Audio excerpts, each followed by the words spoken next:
Welcome back to installment 3 of the 8x13 HO layout series. Today we're going to finish it. So today we're going to go ahead and start with finishing that last module I didn't finish on the last video. As I told you, I was pretty tuckered out at the end of the last day because everything on the last video was done in one day. So I'm going ahead and build out the perimeter of the module and then make sure it's square. In this particular case, that piece, you notice that the holes didn't line up, so I went ahead and re-drilled them, made the holes oblong, but it doesn't affect the strength really at all, so I went ahead and did that. And again, installing cross members, 16 inches on center typically. I think that's actually what they worked out to be in this particular case. And then I'm going ahead and finding a piece of scrap that's going to fit the one section of track that's going to be over this particular area. So I want to make sure that the front stays solid because that's going to be in the foreground, it's going to be exposed. But the rest of the space in the backdrop is all going to get cut away because that's where all my risers are going to go for the upper areas of the track that's elevated. So I'm going ahead and gluing down the track here, or the paper rather, and pulling away all of the extra paper. And then I'm pulling off the excess so I can cut away all of the excess plywood, and then I'm going to go ahead and reinstall that.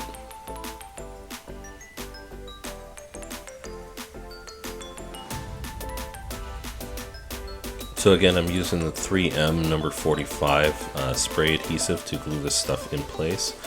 There is a link below for an Amazon to purchase on Amazon, as well as Super 77. Super 77 is nice that it allows you to remove the paper for a while after you install it like this if you want to do that, whereas the number 45 stuff is pretty well rock solid like concrete after a couple hours. So again, using the circular saw and the jigsaw to go ahead and cut away the excess. This is actually the start of a ramp going up to what I would call a mid-deck. There isn't really defined decks on this layout, it's just a bunch of ramps. And then here I'm cutting all of the other ramps that are going to be installed for the rest of the layout. You'll notice how everything's kind of stacked together. This is, again, as I said in the last video, to save plywood and to make sure that everything is done efficiently. On to piece number 2. This one gets a little weird, and I'll explain this in just a second, but the shape here isn't exactly as it might seem. So you see the white paper and you're thinking, okay, we're going to cut that out there, but the reality is we're actually not. What we're doing here is we're actually creating the topmost layer. So I'm going to pencil in here the actual area that I want to save, and then I'm using the other end of the plywood to again make another piece that I'm going to turn into a ramp. So we're going to go ahead and cut this out.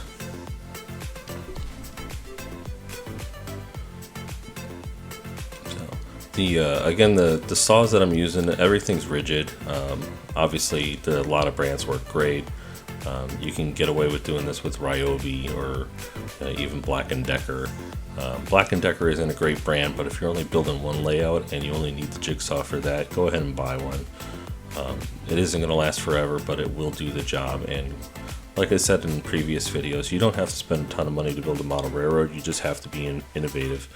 So go ahead and buy those cheap tools from Harbor Freight if you need to, and get the job done, and worry about getting the quality tools later on if you're going to use them more and more.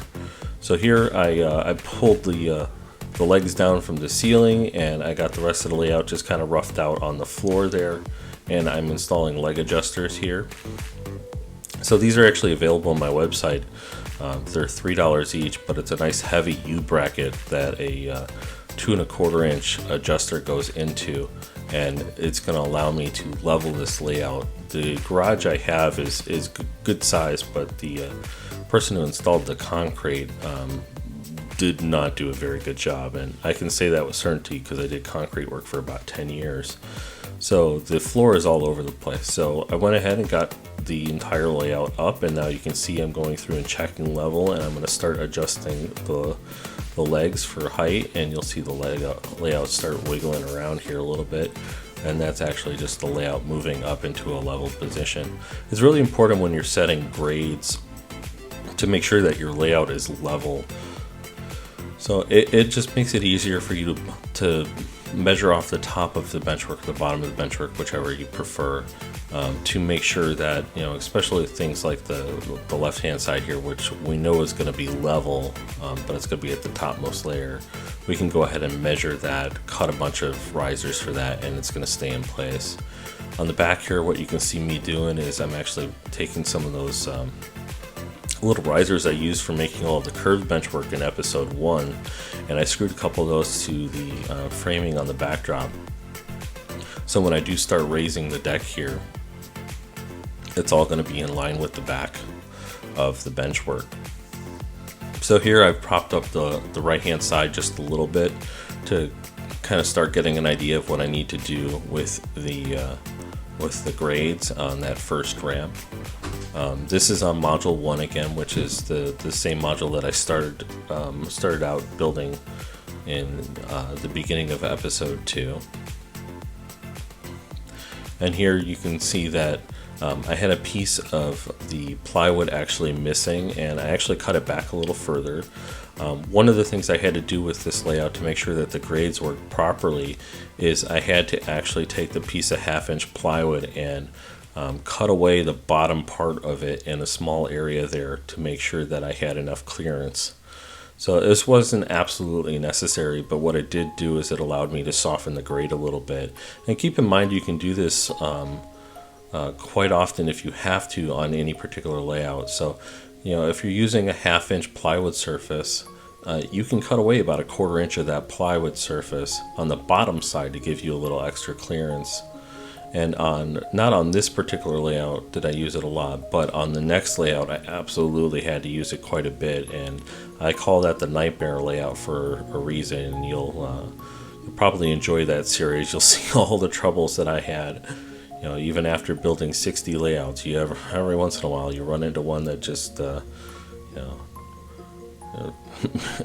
it's something you dream about, and not in the fun way. So okay, so I got the underside of that piece ripped down, and then I got it glued and screwed in place. Keep in mind that the screws going in through the top, they have a big washer head on them, and they're actually temporary, so they're only there to help hold the glue set up. Once the glue is set up, I'll go ahead and remove those.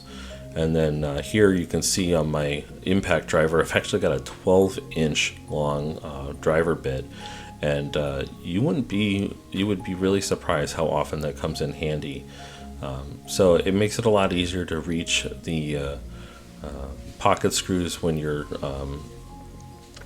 securing your plywood surface from the bottom side. Also, just, you know, awkward places you can't normally get a screw into. It's nice to be able to have that extra reach. So here now I'm underneath it. I'm starting to put in the risers. I'm going to bounce back and forth here with the views a little bit just so you have a better view of what's going on. Here I'm cutting away the extra paper. This is in part because this scenery isn't going to stick great to the paper. It'll stick, but the paper will bubble up with a lot of glue on it and that sort of thing. So we're going to peel that away as much as we can. The paper where the track is in particular, it doesn't really matter because it's going to get covered up with cork and track, so it's going to be pretty well secured. And then the scenery will stick to it. We just want to minimize it so we don't have to worry about issues over time. So I pretty well got this grade set in stone at this point, and you notice that I just use whatever I got laying around to set that grade temporarily in place so I have a better idea of what I need to do with the risers. And I'll adjust it a little here, a little there, and fiddle with it. Look at it by eye. Doing grades on a curve is kind of a pain in the butt because there's no efficient way to go about it. You start at 1 inch on one side and 4 inches on the other side, and about the best you can do is go to the middle of that curve and go, okay, it's 1 inch on one side, 3 inches on the other. Okay, that means the middle of that curve is going to be at 2 inches, and usually that works out. It's only when you're working with really large layouts, particularly O gauge, where the grades are just really long, that gets a little more complicated, but we'll go into that on another video. So what you saw me do here is I'm just splicing a couple pieces together, and then on the top piece here I'm actually cutting it back so I can start splicing the single track ramp into the big top piece. So what you saw me do is I cut a random shape into the top portion of the plywood, and then I actually transferred that with a pencil to the single track piece, and that allowed me to splice it together really nicely.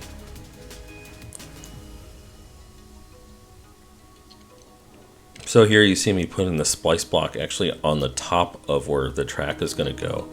And again, that is completely temporary, and it's purposely meant just to hold it together while I'm getting the grades set. Once the grades are set, I'll go ahead and tie that together in a better way. But I know in that particular area there's going to be a track that passes underneath that joint, so I'm going to have to be a little more careful about it.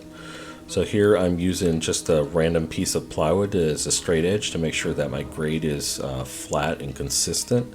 So you don't want to have a major dip or bow in the grade, or you could have trains uncoupling randomly and just sliding down your grade.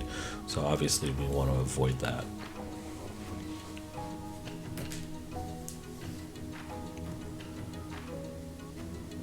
So one thing of note when you're building layouts like this is you're going to spend a lot of time on your knees on the floor. It does absolutely help to have knee pads or some sort of low rolling cart. I actually have a Harbor Freight material moving stand. It's just got 4 little wheels on it. I actually zip tied a bunch of floor mats to it, and I just use that as my low creeper. It actually sits about 3 inches off the floor, so it works out really well. And you'll see that in subsequent videos. So in this particular case, it wasn't really a huge layout, and I was up and down so much that it really wasn't a huge help, because I was kind of building this layout on my own at this point. So I'm getting the grade set here. This particular area that I'm working on is at 4 inches. And then the risers that I'm starting to install now for the upper deck is actually at 8 inches. So with the 1/2 inch sub-road bed, that leaves about 3.5 inches between the decks, which for NMRA clearances works out just fine, especially because this particular gentleman is using European or British rolling stock, which tends to be a little bit shorter than us American stuff.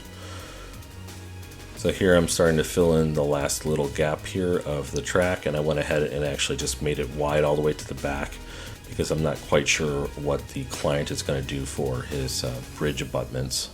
So I want to make sure he had extra clearance there. And I'm just installing a screw block there with some glue to secure that joint.